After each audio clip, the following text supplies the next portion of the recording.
Hello students, welcome to my channel. तो हमने पिछली क्लास में हमने स्प्लाइसिंग देख ली थी। अब हम थोड़ा सा ना एक्स्ट्रा पार्ट जो है ट्रांसक्रिप्शन का वो पढ़ते हैं। बिल्कुल भी टाइम वेस्ट नहीं करते, जल्दी से पढ़ना शुरू कर देते हैं।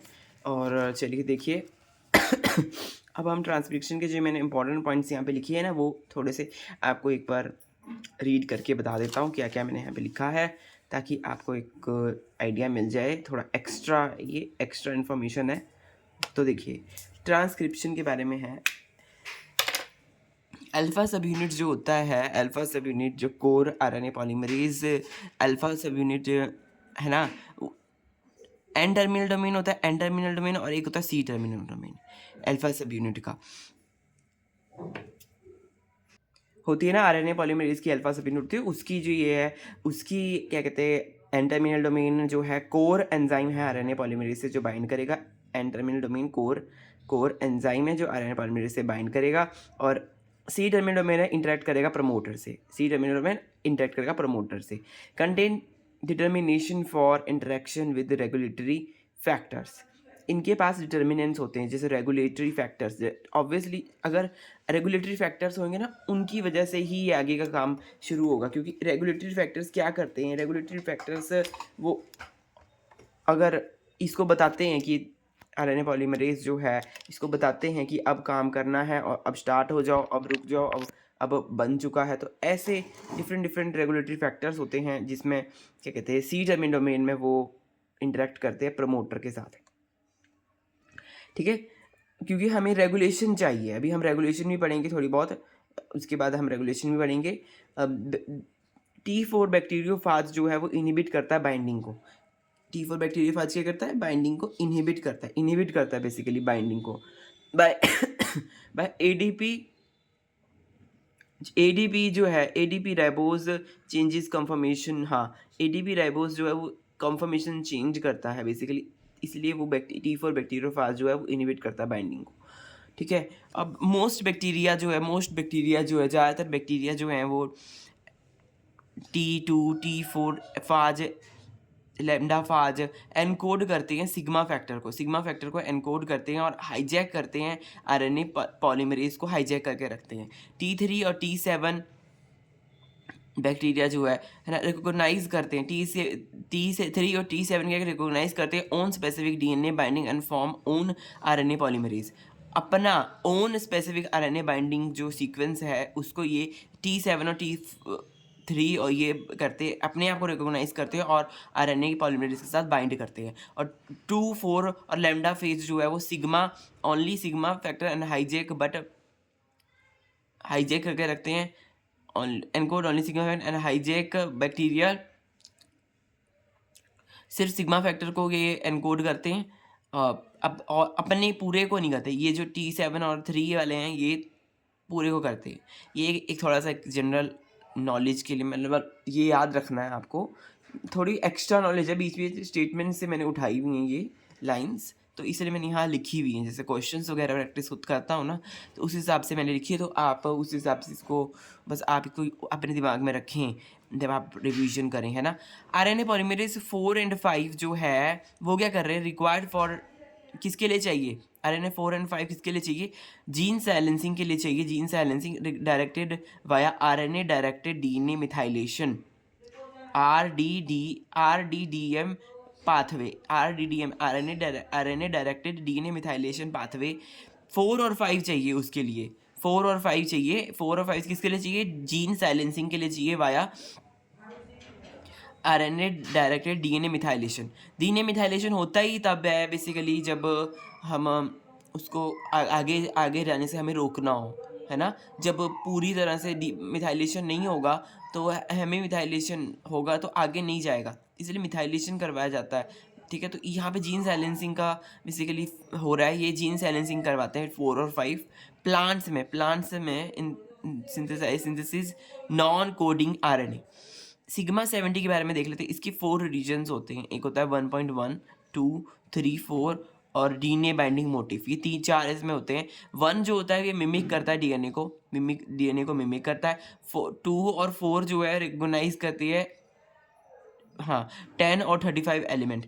ये बेसिकली जो प्रिमनो बॉक्स और वो जो था ना जहाँ से स्टार्टिंग होती है वो उसको बाइंड करते हैं, और 3-4 जो है मिमिक करते हैं आरएनए को और ब्लॉक करते हैं एग्जिट चैनल, आरएनए के एग्जिट चैनल को ब्लॉक करती हैं। डीएनए बाइंडिंग मोटिव जो है वो alpha helix turn helix motive है। कैसा है? Helix turn helix motive. तो ये थोड़ी सी बातें हैं जो मैंने लिखी हुई हैं यहाँ पे इंपॉर्टेंट। अब हम आगे का बढ़ेंगे। आगे क्या लिखा हुआ है? UP element recognises carboxy. UP element, up element, basically up element जो है वो क्या होता है? रिकोगनाइज करता है carboxy terminal domain of alpha subunit and C alpha C terminal domain, basically इसको रिकोगनाइज करता है। सी टर्मिनल को यूपी डोमेन आएगा तो सी टर्मिनल डोमेन को वो क्या कहते हैं? रिकोगनाइज कर रहा है, कार्बोक्सी टर्मिनल जो डोमेन जो होता है। ट्रांसक्रिप्शन री initiation after pre mature termination. Transcription जो है वो री इनिशिएशन हो रही है आफ्टर प्री मेच्योर, अब प्री मेच्योर टर्मिनेशन के बाद वो री इनिशिएट हो रही है during promoter escape. Promoter escape के दौरान 3 मॉडल हमारे को देखने को मिलते हैं: transient excursion model, inchworming model, scrunching model most accepted है। स्क्रंचिंग मॉडल, 3 प्रकार के मॉडल हैं प्रमोटर एस्केप के। ट्रांजिएंट एक्सर्शन मॉडल है, इंच वार्मिंग मॉडल है और स्क्रंचिंग मॉडल है। स्क्रंचिंग मॉडल मोस्ट एक्सेप्टेड है, बस आपको ये याद रखना है, स्क्रंचिंग मॉडल मोस्ट एक्सेप्टेड है। तो बहुत डिस्क्रिट मैंने यहाँ पे लिखा हुआ है ताकि आपको ऐसे दिक्कत ना हो, बस मैंने थोड़ा यहाँ पे मतलब लिखा हुआ है बस डिस्क्रीट नॉलेज के लिए लिखा है मैंने ऐसे कि भाई थोड़ा बहुत चीज़ें नॉलेज ये आपको याद होना चाहिए, ठीक है। अब हम करेंगे प्रूफ रीडिंग से रिलेटेड जो मैंने इंपॉर्टेंट पॉइंट्स लिखे हैं यहाँ पे। Proofreading during transcription elongation, pyrophosphorolytic editing. ये पायरोफॉस्फोराइलेटिंग एडिटिंग होती है यहाँ पर। इनऑर्गेनिक जो पायरोफॉस्फेट होता है वो attack on mismatch nucleotide and remove it from site. जब पायरोफॉस्फेट होता है वो अगेन अटैक करता है, अगेन कर सकता है attack on mismatch nucleotide and remove it from site, और उसको वहाँ से हटाता है साइट से। तो ये बेसिकली पायरोफॉस्फेटिक एडिटिंग है। वो पायरोफॉस्फेट है वो मिसमैच न्यूक्लियोटाइड पर दोबारा अटैक करता है और रिमूव करता है, फिर उसको वहाँ से मिसमैच वाले को वहाँ से हटाता है। पायरोफॉस्फेट एडिटिंग मिसमैच जो न्यूक्लियोटाइड अगर गलत न्यूक्लियोटाइड लगे हुए हैं उनको हटाते हैं। Hydrolytic editing, hydrolytic editing GRE protein होता है, Gre protein, GRE protein associated with RNA polymerase के साथ एसोसिएटेड होता है। कंफर्मेशन चेंज होता है तो RNA polymerase when detect error, conformation change होता है जब आरएनए पॉलीमरेज डिटेक्ट को एरर को डिटेक्ट करते हैं। कुछ एरर है, कुछ गड़बड़ है, तो क्या कहते हैं आरएनए पॉलीमरेज उसको डिटेक्ट कर रही हैं, तो उसकी हाइड्रोलिटिक एक्टिविटी जो है वो वहाँ पे काम कर रही है। फिर प्रोसेसिविटी प्रोवाइड कर रही है हाइड्रोलिटिक एक्टिविटी। ये दोनों एक्टिविटीज़ जो है वो प्रोसेसिविटी प्रोवाइड करती हैं। जो पायरोफॉस्फोराइलेटिक एक्टिविटी और हाइड्रोलिटिक एक्टिविटी, दोनों एक्टिविटी जो है प्रोसेसिविटी मतलब उसको बढ़ाते हैं, उसकी जो स्पीड बढ़ाते हैं बेसिकली, है ना। GRE factors don't allow RNA polymerase. GRE factor जो है वो बेसिकली क्या करता है आरएनए पॉलीमरेज को अलाउ नहीं करता कि पॉज साइट पर वो बाइंड करे। Doesn't allow RNA polymerase to pause at sequence, कि वो रुके, आरएनए पॉलीमरेज रुके। जीआरई प्रोटीन जो है वो उसको रुकने से मना करता है आरएनए पॉलीमरेज को। हाउ न्यूक्लियोसोम असेंबल एंड, तो ये बेसिकली एक इंपॉर्टेंट बात है जीआरई प्रोटीन की, आपको याद रखनी है। जीआरई प्रोटीन जो है वो प्रोसेसिविटी बढ़ाने में मदद करता है, हाइड्रोलिटिक एडिटिंग में मदद करता है। और पायरोफॉस्फोराइलेटिक एडिटिंग जो है वो अटैक से बचाती है। जैसे मिसमैच अगर कोई हो जाए, मिसमैच सीक्वेंसेस में कोई अटैक हो जाए तो वहाँ पे वो बचाती है। How nucleosome assemble and re assemble during transcription, कैसे वो री असेंबल होते हैं न्यूक्लियोसोम और री असेंबल होते हैं। ऑब्वियसली हमने एक जब हिस्टोन रीमॉडलिंग जब हमने पढ़ी थी तब हमने कई सारे फैक्टर्स पढ़े थे। वैसे एक फैक्ट नाम का एक फैक्टर है जो क्या कहते हैं उनको, ऐसे फैक्टर पढ़े थे जो बेसिकली हमारे को एसिडाइलेशन और मिथाइलेशन करवाते हैं और बेसिकली एक प्रकार से उसको रीमॉडल करते हैं, उसको नई शेप देते हैं, उसको जो हमारा डीएनए होता है ना, उसको नई शेप देते हैं। ऐसी एक फैक्ट नाम का एक एंजाइम, इसको हम बोलते हैं facilitation of chromatin transcription, facilitation करवाता है ये क्रोमेटिन ट्रांसक्रिप्शन की, है ना। और spt16 और SSRP1 5SRP1 spt16 और 5SRP1 ये है, ये 3 चीज़ें हैं जो ये करवाती हैं। spt16 बाइंड करता है H2A एंड H2B जो होता है ना, उससे ये बाइंड करता है। spt16 H2A H2B के साथ बाइंड करता है। 5SRP जो है वो 3,4 डिफरेंट हमने देखे थे ना, जब हमने ईस्टोन पढ़े थे, तो ये हमने पूरी इसकी सब यूनिट्स देखी थी। ईस्टोन की जो सब यूनिट्स होती है H2A, H2B, H3, H4, तो S5 SRP जो है वो H3 H4 के साथ बाइंड कर रहा है। Sp16 जो है वो H2A, H2A और H2B के साथ बाइंड कर रहा है। और रिमूव कर रहे हैं, क्या कर रहे हैं, ये रिमूव कर रहे हैं H2A को, जो डाइमर है इसको ये रिमूव कर रही हैं बिफोर ट्रांसक्रिप्शन एंड रीजॉइनिंग। हाँ, ट्रांसक्रिप्शन से पहले और रीजॉइनिंग से पहले, क्योंकि ट्रांसक्रिप्शन में फिर जब उन्होंने पढ़ना है तो ये जो फालतू की चीज़ें हैं उनको हटाना है। कई फालतू की चीज़ें जो है ना, मतलब जो डाइमर बनी हुई हैं, क्योंकि हमें स्मूथ चाहिए, हमें जब स्क्रिप्ट बनानी है, ट्रांसक्रिप्शन की स्क्रिप्ट बनानी है, तो हमें उसकी स्क्रिप्ट बनाने के लिए हमें एक सिंगल स्टैंडर्ड वो चाहिए रहता है ना, न्यूक्लियोटाइड चाहिए, न्यूक्लियोटाइड्स नहीं, सिंगल स्टैंडर्ड चाहिए हमें। तो फिर उसको हटाना पड़ेगा, जो डाइमर वगैरह बने हुए हैं इनको ट्रांसक्रिप्शन से पहले और रीज्वाइन करना पड़ेगा आफ्टर ट्रांसक्रिप्शन। फिर हाँ, जब ट्रांसक्रिप्शन खत्म हो जाएगी फिर ये रीज्वाइनिंग भी होगा। तो फिर ऑब्वियसली तो ये जो फैक्टर्स है Sp16 जो है वो H2A H2B को हटाते हैं, है ना, ट्रांसक्रिप्शन से पहले, और फिर बाद में उसको जोड़ देते हैं, ट्रांसक्रिप्शन के बाद उसको जोड़ देते हैं। ऐसी 5SRP जो है वो H3 और H4 को करते हैं, है ना। तो फैक्ट भी एक नाम का है, फैक्ट फैसिलेशन करता है क्रोमेटिन ट्रांसक्रिप्शन की। तो ऐसे कहते हैं जो हमारे फैक्टर्स हैं, डिफरेंट फैक्टर्स हैं, वो हमारे यहाँ पे काम करते हैं। बेसिकली रेगुलेशन, एक प्रकार का रेगुलेशन यहाँ पे हमें को देखने को मिल रहा है। अब थोड़ा सा और हम जो इंपॉर्टेंट पॉइंट्स है वो देख लेते हैं। तो क्या है यहाँ पे 5' कैपिंग प्रोटेक्ट, 5' कैपिंग क्या करती है, प्रोटेक्ट करती है mRNA को, प्रोटेक्ट करती है ना, फ्रॉम 5' एक्सोन्यूक्लियस, एंड एनहांस करती है stability of mRNA and nuclear का जो एक्सपोर्ट होता है, न्यूक्लियर की तरफ जो एक्सपोर्ट होता है ना, वो फैसिलिटी करती है। ऑब्वियसली कैपिंग होनी चाहिए, कैप स्ट्रक्चर जो होता है वही आगे जाकर हमारे को आगे बढ़ेगा, है ना। कैप स्ट्रक्चर ही आगे बढ़ता है, बिना कैपिंग के तो आगे जाता भी नहीं है। फिर न्यूक्लियर एक्सपोर्ट होगा तभी जब कैपिंग होगी, फिर ये कैपिंग स्प्लाइसिंग, ये हमने पिछली क्लास में देखा था पूरा प्रोसेस, कैपिंग का क्या प्रोसेस होता है, स्प्लाइसिंग का क्या प्रोसेस होता है। अगर आपने नहीं देखा है तो आप देख लीजिए, और ऋषभ लाइफ साइंसेस को आप जरूर सब्सक्राइब कर लीजिए फ्रेंड्स। तो अब हम आगे बढ़ते हैं। तो यहाँ पे इंट्रॉन डेफिनेशन मॉडल, दो प्रकार के मॉडल है, intron definition model, exon definition model, दो प्रकार के मॉडल यहाँ पे देखने को मिलते हैं। इंट्रॉन डेफिनेशन मॉडल क्या करवाता है, शॉर्ट इंट्रॉन्स को ऐड करवाता है, और ये शॉर्ट एक्सॉन्स को ऐड करवाता है। Exon definition model, short introns जो है वो यीस्ट हो गया, है ना, ये क्या करते हैं, yeast and this direct assembly to U1 U2, एक प्रकार का ये यीस्ट में देखने को मिलता है, और ये क्या करता है, डायरेक्ट असेंबली करवाता है U1 और U2 में। और मैमल्स में देखने को मिलता है शॉर्ट एक्सॉन मॉडल। मतलब इंट्रॉन डेफिनेशन मॉडल क्या है कि शॉर्ट इंट्रॉन से इसमें इंट्रॉन छोटे हैं और ये ईस्ट में पाए जा रहे हैं, और ये डायरेक्ट असेंबली कर रहे हैं U1 U2 में। और एक्सॉन डेफिनेशन मॉडल में शॉर्ट एक्सॉन्स छोटे हैं और मैमल्स में हैं, और ये क्या कहते कर रहे हैं, इसमें बाइंड कर रहे हैं U1 U2 में कर रहे हैं ऐसा। तो ये बाइंड कर रहे हैं U1 U2, दोनों ही बाइंड कर रहे हैं, ये कहते हैं ये डायरेक्ट असेंबली कर रहे हैं। और different intron remove by other SNRP, जो डिफरेंट इंट्रॉन्स होते हैं वो दूसरे SNRP जो हमने देखा था ना, एक प्रकार का वो स्ट्रक्चर बनाते हैं, और जो हमने स्प्लाइसिंग देखते हैं, और स्प्लाइसिंग करने में मदद करते हैं SNRP जो होते हैं, स्मॉल न्यूक्लियर राइबोन्यूक्लियर प्रोटीन जो होते हैं, स्मॉल न्यूक्लियोलर राइबोन्यूक्लियर प्रोटीन। तो U1 U11 U12 U4 ये क्या करते हैं, ये सब जो है ये सब एक्स्ट्रा इन्फॉर्मेशन है, तो आप इसको अपने माइंड में रख सकते हैं। ये इसके थ्रू ये जो U11 12 और ये सब है, इनकी मदद से ये एक्स्ट्रा जो इंट्रॉन्स हैं उनको रिमूव करते हैं। AC U11 U12 जो है AC एंड बेसिकली लैरिएट यहाँ पे बनाता है U5 और U12 और U6 जैसे ही रिमूव करता है बेसिकली, है ना, लैरिएट बनाता है, एक प्रकार का लैरिएंट बनाएगा, लैरिएंट, और उनको रिमूव कर देगा। ऑल्टरनेट स्प्लाइसिंग में क्या होगा, ऑल्टरनेट स्प्लाइसिंग डिफरेंट अलग बीच बीच में तो छोड़ के अल्टरनेट स्प्लाइसिंग होगी। जैसे यहाँ पे 1 2 3 4 5 दे रखी है, तो 3 जुड़ा, फिर इसमें 1 जुड़ा, 3 जुड़ा और 5 जुड़ा, बीच के जो 2 और 4 थे वो हट गए, तो ऐसे अल्टरनेट स्प्लाइसिंग इसको कह दिया।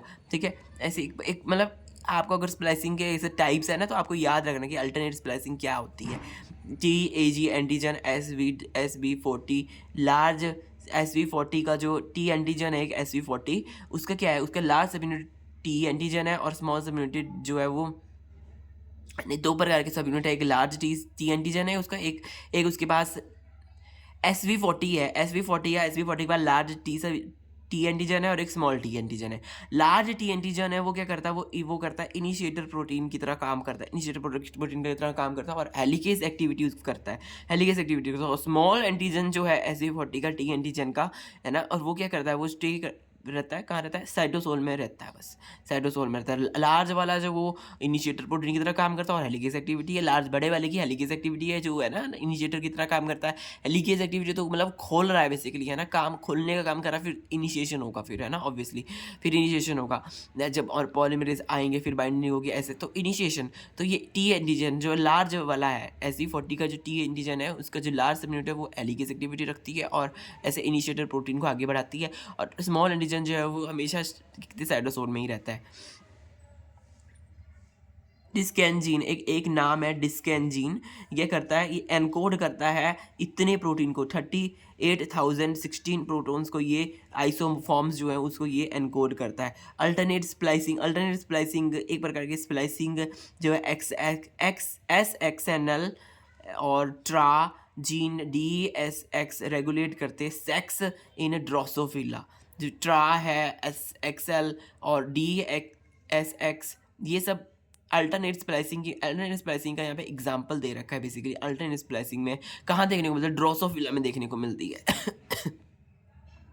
और वहाँ पे कौन कौन से जीन्स पाए जाते हैं, SXL और ट्रा और DSX, ये रेगुलेट करते हैं सेक्स को, रेगुलेट करते हैं कहाँ पर, बेसिकली हमारा ड्रोसोफिला में ये देखने को मिलता है। अब हम ट्रांसप्लाइसिंग के बारे में बात कर लेते हैं। और फॉक्स ये वाला क्या कहते हैं, इंड्यूस करता है प्लूरोपोटेंट स्टेम सेल, IPS का प्लूरोपोटेंट स्टेम सेल्स होते हैं वहाँ पे करता है। Transsplicing the 2 different RNA primary RNA जो होते हैं देखने को मिलते हैं, ट्रांसपोर्ट करते हैं joined and Y shape branch एंट्रीपिनोसोमा और C एलिगन में ये देखने को मिलता है। 2 different RNA primary RNA transport joint Y shape branching, basically transsplicing में, क्योंकि ट्रांसप्लाइसिंग है, ट्रांसक्रिप्ट्स जो है वो ज्वाइन कर रहे हैं, कैसे, वाई शेप ब्रांचिंग बना रहे हैं। 2 डिफरेंट प्राइमरी RNA है और वो ट्रांसक्रिप्ट बना रहे हैं, ज्वाइन कर रहे हैं ट्रांसक्रिप्ट को और वाई शेप स्ट्रक्चर बना रहे हैं, ट्रिपेनोसोमा C एलिगन्स में ये देखने को मिलता है। अब हम फ्रेंड्स थोड़ा सा ना अब हम थोड़ा रेगुलेशन का और वाला पार्ट जो है तो एक्स्ट्रा तो नहीं, जो इंपॉर्टेंट पार्ट है बेसिकली, ये तो एक्स्ट्रा वाला हमने पढ़ लिया। अब हम थोड़ा सा रेगुलेशन के बारे में यहाँ पे पढ़ लेते हैं, ट्रांसक्रिप्शन के रेगुलेशन के बारे में बेसिकली, है ना। और जो छोटे छोटे टॉपिक्स हैं वो भी हम देखेंगे कि छोटे छोटे टॉपिक्स कौन से हैं, फिर हम देखते हैं। हाँ, तो रेगुलेशन की बात करें तो यहाँ पे क्या हो रहा है रेगुलेशन में, ट्रांसक्रिप्शन रेगुलेशन लाइसेंस के केस में यहाँ पे रेगुलेशन देखने को मिलती है, लाइसिन के केस में मिलती है। 9 और 27 जो है मिथाइलेशन वहाँ पे होता है। 9 और 27 का मिथाइलेशन का मतलब ये हुआ कि रिप्रेशन हो रहा है, ट्रांसक्रिप्शन में रिप्रेशन हो रहा है। और 4 और 36 मिथाइलेशन का मतलब हुआ कि एक्टिवेशन हो रहा है। और मिथाइलेशन और एसिटाइलेशन दोनों अगर हो रही है तो इसका मतलब कि decrease in DNA histone interaction, और DNA और हिस्टोन का जो इंटरेक्शन है उसमें कमी देखने को मिलेगी। हेड्स क्या करते हैं, ये तो हमने उसमें जो हिस्टोन का जो हमने पार्ट पढ़ा था ना, उसमें भी हमें ये सब पढ़ा था। हेड होता है हिस्टोन एसिटाइल ट्रांसफरेजेस जो होते हैं, हेड्स होते हैं, वो को एक्टिवेटर की तरह काम करते हैं, बेसिकली एक्टिवेट करते हैं, ट्रांसक्रिप्शन को एक्टिवेशन करवाती हैं। HDAC histone dimethyl acetyl transfer जो ये है, ये रिप्रेसर की तरह काम करती हैं, है ना, रिप्रेसर की तरह काम करते हैं। और H2AX यहाँ पे इंपॉर्टेंट बात लिखी हुई, एक है DNA डैमेज में काम करता है H2AX। और फॉस्फोराइलेशन और 10th सीरीन, अगर 10th सीरीन में फॉस्फोराइलेशन करवाएंगे तो डिक्रीज हो जाएगा DNA हिस्टोन इंटरेक्शंस, हिस्टोन और DNA की इंटरेक्शन जो है वो डिक्रीज हो जाएंगी। ऑब्वियसली हमें डिक्रीज भी करवाना है, एक्टिवेशन भी करवाना है, रिप्रेशन भी करवाना है, तो दोनों चीज़ें करवा रही। रेगुलेशन का मतलब ऐसा नहीं है कि एक ही चीज़ एक्टिवेशन ही होगा, बढ़ेगा ही नहीं। जब हमारा प्रोसेस खत्म हो जाएगा तो हमें रिप्रेशन भी कराना जरूरी रहेगा। इसलिए रिप्रेशन के जो साइट्स है वो 9 और 27 जो है लाइसिन पे, 9 और 27 पे अगर मिथाइलेशन होगा, कहाँ पे, 9 और 27 पे लाइसिन में अगर मिथाइलेशन होगा तो वो रिप्रेशन का काम करेगा ट्रांसक्रिप्शन के, एक्टिवेशन का काम कौन करेगा? 4 और 36, 4 के टेबल में 36 भी आता है बेसिकली, है ना। तो ऐसे आ सकते हैं 4 और 36 ये किस में करेंगे? ये करेंगे एक्टिवेशन में मदद करेंगे। और मिथाइलेशन और एसिटाइलेशन ऑफ लाइसिन डिक्रीज करता है। ये मिथाइलेशन हो चाहे एसिटाइलेशन हो, दोनों चीज़ें क्या करती हैं? ये करती है डिक्रीज करती है डीएनए और हिस्टोन की जो इंटरेक्शंस हैं वो इनको डिक्रीज करती है। और फॉस्फोराइलेशन भी बेसिकली 10th सीरीन पे अगर किया जाए वो भी डीएनए और हिस्टोन की इंटरेक्शंस को कम करता है। और हैट्स हमने देख लिया कोर एक्टिवेटर की तरह, GAC जो है कोर रिप्रेसर की तरह, H2X डीएनए डैमेज में मदद करता है। अब हम नेक्स्ट थोड़ा सा एक इंपॉर्टेंट जो ये चीज़ लिखी हुई है यहाँ पर, CpG आइलैंड क्या होते हैं, CpG आइलैंड के बारे में हम थोड़ा सा यहाँ पे लिख लेते हैं। मैंने यहाँ पे शॉर्ट नोट्स में यहाँ पे लिखा हुआ है, बिल्कुल ही क्रिस्प नॉलेज यहाँ पे आपको दी है। सब्सक्राइब कर लीजिए रीचेबल लाइसेंसेस को ताकि आपको अच्छे से समझ में आए। CpG आइलैंड क्या है? डीएनए मिथाइलेशन का ये काम करवाते हैं। एपिजेनेटिक मार्क है basically that if gene expression occurs और नॉट, ये इससे हमें CpG आइलैंड से हमें ये पता चलता है कि जीन एक्सप्रेशन हुआ कि नहीं हुआ। दो चीज़ें पता चलती है, हुआ और कि नहीं हुआ, ये दो चीज़ें हमें इसके बारे में पता लगती है। तो CpG आइलैंड देखिए कुछ इस प्रकार के CpG आइलैंड होते हैं, ये अनमिथाइलेटेड रहते हैं। तो अनमिथाइलेटेड रहते हैं तो RNA transcription occurs. If methylated तो कोई ट्रांसक्रिप्शन नहीं है।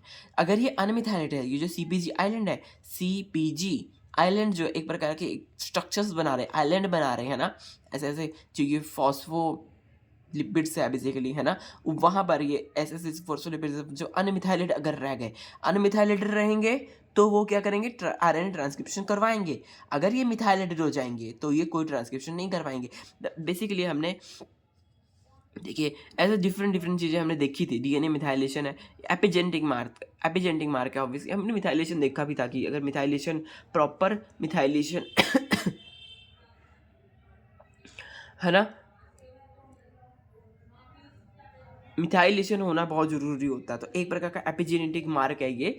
तो अगर अनमिथाइलेटेड रहेंगे, ये जो CpG आइलैंड है अनमिथाइलेटेड रहेंगे तो ट्रांसक्रिप्शन होगा, अगर मिथाइलेटेड रहेंगे तो ट्रांसक्रिप्शन नहीं होगा। बस इतनी सी इन्फॉर्मेशन आपको याद रखनी है। बस this little bit of information you need to understand and remember. अब हम डोसेस कंपोजिशन के बारे में बात कर लेते हैं। डोसेस कंपोजिशन के बारे में जो मैंने थोड़ा सा लिखा हुआ है यहाँ पर, हम इसको देख लेते हैं। ठीक है, जल्दी से जल्दी हम देखेंगे क्योंकि ये रिवीजन कोर्स है। देखिए डोसेस कंपोजिशन है T6 ट्रांसक्रिप्शन इफेक्ट 6। T6 एक प्रकार का जीन है, ट्रांसक्रिप्शन को अफेक्ट करता है। इन जिस्ट भी एक जीन है। Neutralize a large change in gene dosage in sex chromosome. Dosage compensation का मतलब है कि हर एक मतलब जब जो डिफरेंट मतलब ये जो कंपोजिशन डोजेस कंपोजिशन जो है, मतलब डिफरेंट क्रोमोसोम जो है वो डोज के हिसाब से गए हुए हैं वहाँ पे। जैसे फीमेल में थोड़ा अलग हिसाब से डोज है और मेल में अलग डोज है, तो इस हिसाब से इसको बोलते हैं neutralize large change in gene dosage in sex chromosomes. Xist नाम का जो है वो क्या करता है, जो इंपॉर्टेंट बात मैंने यहाँ पे लिखी है वो ये है कि जिस्ट जो है वो जीन साइलेंसिंग करवाता है RPA में, RPA रैप ए की जो जीन साइलेंसिंग करवाता है इनएक्टिव है मतलब उसको इनएक्टिव करवाता है, साइलेंसिंग करवाता है। और स्प्रेडिंग ट्रांसक्रिप्शन को क्या कहते हैं, आगे बढ़ाता है। तो ऑब्वियसली जब जिस्ट नाम का इसकी साइलेंसिंग को रोकेगा, रैप ए की साइलेंसिंग को रोकेगा। जिस्ट किसकी साइलेंसिंग को रोक रहा है? रैप ए की साइलेंसिंग को रोक रहा है। फिर जब ये रुक जाएगा तो कोई साइलेंसिंग नहीं होगी तो ट्रांसक्रिप्शन आगे बढ़ेगा, है ना, स्प्रेडिंग ट्रांसक्रिप्शन। तो इसलिए ये इंपॉर्टेंट बात यहाँ पे है। ये सब क्या है, ये सब रेगुलेशन का पार्ट है ना, रेगुलेशन का पार्ट है। अभी हमने CpG आइलैंड जो पढ़ा उसमें भी हमने ये देखा कि अगर अनमिथाइलेटेड रहेगा तो ट्रांसक्रिप्शन होगी, और अगर नहीं रहेगा, मिथाइलेटेड रहेगा तो ट्रांसक्रिप्शन नहीं होगी। तो ऐसी डोसेस कंपोजिशन में हम यहाँ पे यही देख रहे हैं कि जो ये न्यूट्रलाइज करते हैं large change in gene dosage sex chromosomes. और इनएक्टिव एक्स मतलब इसको इनएक्टिव मतलब मतलब रोक दिया, बेसिकली इनएक्टिव कर दिया। जो जीन साइलेंसिंग करवाते थे उसको रोक दिया, फिर ट्रांसक्रिप्शन होगी। और अगर जिस्ट जो है मिथाइलेशन करवा रहा है,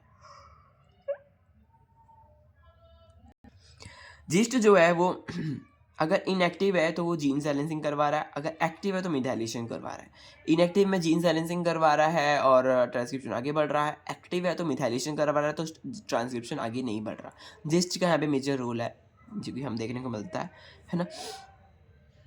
डोज के हिसाब से अगर एक्टिव है, यही तो डोज है कि कितनी डोज दी है। इनएक्टिव है तो क्या कहते हैं जीन साइलेंसिंग जो है वो हमारी देखने को मिल रही है किसकी, रैप ए की। रैप ए जब उसकी जीन साइलेंसिंग हो जाएगी तो ट्रांसक्रिप्शन जो है वो आगे बढ़ेगा। ऐसे अगर एक्टिव है, जिस्ट एक्टिव है तो मिथाइलेशन होगी तो वो रुक जाएगा, ट्रांसक्रिप्शन रुक जाएगा। अब हम आगे बढ़ते हैं देखिए आगे तो फ्रेंड्स अब हम हमारा ये बेसिकली रेगुलेशन का पार्ट जो अभी ख़त्म हो गया है। अब जो हमारा थोड़ा सा रेगुलेशन का पार्ट था तो मैं सोच रहा हूँ कि अब न्यू क्लास में आपको वो नेक्स्ट काम करवाऊँ, क्योंकि यहाँ पर तो अभी फ़िलहाल ट्रांसलेशन का शुरू है, फिर ट्रांसलेशन की हम रेगुलेशन वगैरह एंड ये सब है।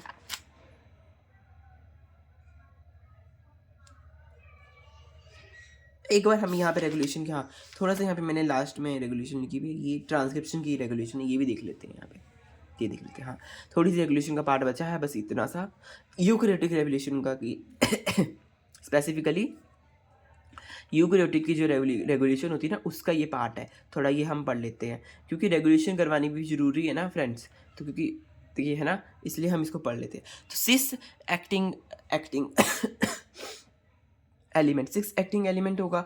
सिक्स एलिमेंट एक्टिंग एलिमेंट क्या करता है, वो बेसिकली स्पीशीज़ को सीक्वेंसेस जो होते हैं, स्पीशीज़ के जो सीक्वेंसेस होते हैं, प्रमोटर और एनहांसर है ना, इनको बढ़ाता है। प्रमोटर एनहांसर करवाएगा है ना। दो प्रकार के एलिमेंट्स होते हैं, एक प्रमोटर होता है,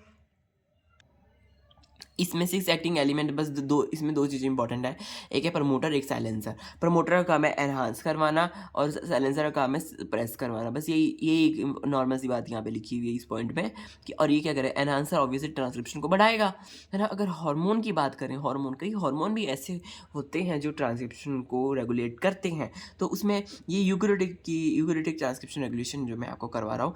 तो यहाँ पे क्या हो रहा है, स्टीरॉयड हार्मोन एक ऐसा हार्मोन जो एंटर करेगा, सेल से बाइंड करेगा, रिसेप्टर से, जो सेल के जो रिसेप्टर होते हैं उससे बाइंड करेगा। Hormone receptor cAMP HR goes to nucleus and, हाँ तो कैंप जो वहाँ पे हमने सिग्नलिंग में पढ़ा होगा, कैंप CAMP क्या होता है, और ये क्या करेगा, रिस्पॉन्स जो है ये रिस्पॉन्स देगा है ना, ये रिस्पॉन्स देगा, हार्मोन रिस्पॉन्स करेगा, न्यूक्लियस को रिस्पॉन्स देगा और बाइंड करेगा रिसेप्टर एलिमेंट से और स्टिमुलेट करेगा ट्रांसक्रिप्शन। हाँ ट्रांसक्रिप्शन को स्टिमुलेट करेगा। तो स्टीरॉयड हार्मोन भी आप इसको ऐसे याद कर सकते हैं कि स्टीरॉयड हार्मोन भी जो है वो कैंप की मदद से, जो कैंप हमारा हमें देखने को मिलता है CAMP है ना, इस स्टीरॉयड हार्मोन कैंप की मदद से क्या करवाता है, ट्रांसक्रिप्शन को स्टिमुलेट करता है। स्टीरॉयड हार्मोन कैंप की मदद से ट्रांसक्रिप्शन को स्टिमुलेट करता है, ये यहाँ पे देखने को मिल रहा है। अगर एब्सेंस होगी, स्टीरॉयड हार्मोन अगर होगा ही नहीं, एब्सेंट होगा तो ट्रांसक्रिप्शन रेट जो है वो डिक्रीज कर जाएगा, ट्रांसक्रिप्शन का रेट डिक्रीज कर जाएगा। तो ये स्टीरॉयड हार्मोन का फंक्शन देख लिया। और ट्रांस एक्टिंग देखते हैं, ट्रांस एक्टिंग एक तो सिस एक्टिंग है, ट्रांस एक्टिंग में तो प्रमोटर है, एनहांसर है, बेसिकली एक पूरा ना यूकैरियोटिक का ऐसा पूरा वो होता है, वो है बेसिकली एक पूरा एलिमेंट जो होता है ना, उसमें सिक्स एक्टिंग होता है, एक ट्रांस एक्टिंग होता है, एलिमेंट होता है, वो जीन एलिमेंट होता है पूरा उसमें। ये जो प्रमोटर वाला जी एरिया है ना, वो एनहांस, अभी हम आगे हम लैक अपरॉन वगैरह पढ़ेंगे ना, तो उसमें हम पूरा स्ट्रक्चर देखेंगे है ना, लैक अपरॉन, ट्रांसक्रिप्शन अपरॉन, ये कल हम यही पढ़ेंगे दो चीज़ें, ठीक है। फिर हमारा ये जब ट्रांसक्रिप्शन से रिलेटेड है, क्योंकि लैक ऑपेरॉन और ट्रिप्टोफान एपेरॉन, तो वो सब हम पढ़ेंगे कल। फिर उसके बाद हम ट्रांसलेशन पढ़ेंगे और ट्रांसलेशन के साथ ही हमारा जो ये शॉर्ट नोट्स जो रिवीजन का कोर्स है ये हमारा ख़त्म हो जाएगा, क्योंकि फ़िलहाल अभी ये जल्दी इसलिए ख़त्म हो रहा है, आप सोच रहे हो कि तो बहुत जल्दी ख़त्म कर दिया। अब ये क्योंकि शॉर्ट नोट से पढ़ा है, ये बेसिकली उसी व्यक्ति के लिए जो क्या कहते हैं रिवीजन करने के लिए मेरे प्लेटफॉर्म में आया है यहाँ पर रीचेबल लाइफ साइंसेज में। तो अब चलिए हम यहाँ पर देख लेते हैं ट्रांस एक्टिंग में क्या हो रहा है। ये transcription factor 2b, SL1, transcription factor 2, 3b ये प्रेजेंट होते हैं। 2b, SL1 और 3b ये प्रेजेंट होते हैं। ये करते हैं अलॉन्ग विद पॉलीमरेज। पॉलीमरेज के साथ ये क्या करते हैं, कंसंट्रेशन को घटाते हैं, किसी कंसंट्रेशन को जो ट्रांसक्रिप्शन रेट जो है उसको घटाते हैं, ठीक है, उसको घटाते हैं। तो इस एक्टिंग क्या करते हैं, ट्रांसक्रिप्शन रेट को घटा रहे हैं। 2b, SL1, 3b ये सब इसको घटा रहे हैं। एंटी टर्मिनेटर्स जो प्रीमेच्योर टर्मिनेशन जो होता है प्रिवेंट बाय दीज, जो प्रीमेच्योर टर्मिनेशन हो जाता है, कभी कभी क्या होता है प्रीमेच्योर टर्मिनेशन। ऐसा भी नहीं होना चाहिए ना कि अब कोई आपका वो बना ही नहीं है ना, जीन आपका ट्रांसक्रिप्ट आपका बना ही नहीं और टर्मिनेशन होनी शुरू हो गई है, ऐसा भी नहीं होना चाहिए। तो इसलिए वो उसको रोकने के लिए क्या होता है, एंटी टर्मिनेटर जो होते हैं वहाँ पे आते हैं, काम करते हैं। Anti terminator pre mature termination क्या कहते हैं करवाने में प्रिवेंट करते हैं, है ना। तो क्या होता है इसमें, एग्जांपल देख लेते हैं। एक एक्सप्रेशन ऑफ CMYE जीन है, एक CMYE जीन है, इसका एक्सप्रेशन करवाते हैं ये anti terminators. Presence of growth factors act as anti terminator. जो CMA जीन का एक्सप्रेशन है वो किसकी वजह से हो रहा है, ग्रोथ फैक्टर की वजह से हो रहा है, और एंटी टर्मिनेटर की वजह से जो है ग्रोथ ये हो रहा है, बेसिकली एंटी टर्मिनेशन करवा रहे हैं, है ना। एक्सप्रेशन को बढ़ा रहे हैं by preventing pre mature termination. हाँ, प्री मतलब बस यहाँ पे कि ये चीज़ याद करनी है कि जो CYMYV जीन है ये जो है एंटी टर्मिनेटर की तरह काम करते हैं और क्या कहते हैं एक्सप्रेशन को बढ़ाता है और प्री मेच्योर टर्मिनेशन से बचाता है। तो ये एक इम्पॉर्टेंट बात हमने देख ली यहाँ पे, और हमने ये बेसिकली सारा जो हमारा रेगुलेशन वाला पार्ट था और एक्स्ट्रा जो नोट्स जो मैंने बनाए थे, है ना, वो हमने सब कुछ हमने पढ़ लिया है ना। अब हमारा रहता है लैक ऑपेरॉन और ट्रिप्टोफैन ऑपेरॉन, वो हम पढ़ेंगे अब नेक्स्ट क्लास में। लैक ऑपेरॉन और ट्रिप्टोफैन ऑपेरॉन बेसिकली यूकैरियोटिक का ही पार्ट है, इसका ही पार्ट है ना, ट्रांसक्रिप्शन से रिलेटेड है ना, इन सब का ऑपेरॉन का वो पार्ट है, कैसे ऑपरेट होता है। ये भी रेगुलेशन है एक प्रकार का, लैक ऑपेरॉन और ट्रिप्टोफैन ऑपेरॉन ट्रांसक्रिप्शन का ये बेसिकली फंडामेंटल है कि कैसे हमारी ट्रांसक्रिप्ट बनती है। तो लैक ऑपेरॉन और ट्रिप्टोफैन ऑपेरॉन ये अब हम कल पढ़ेंगे फ्रेंड्स। तो मिलेंगे किसी और अब नेक्स्ट वीडियो में, ठीक है। आज के लिए इतना ही, bye bye, have a nice day.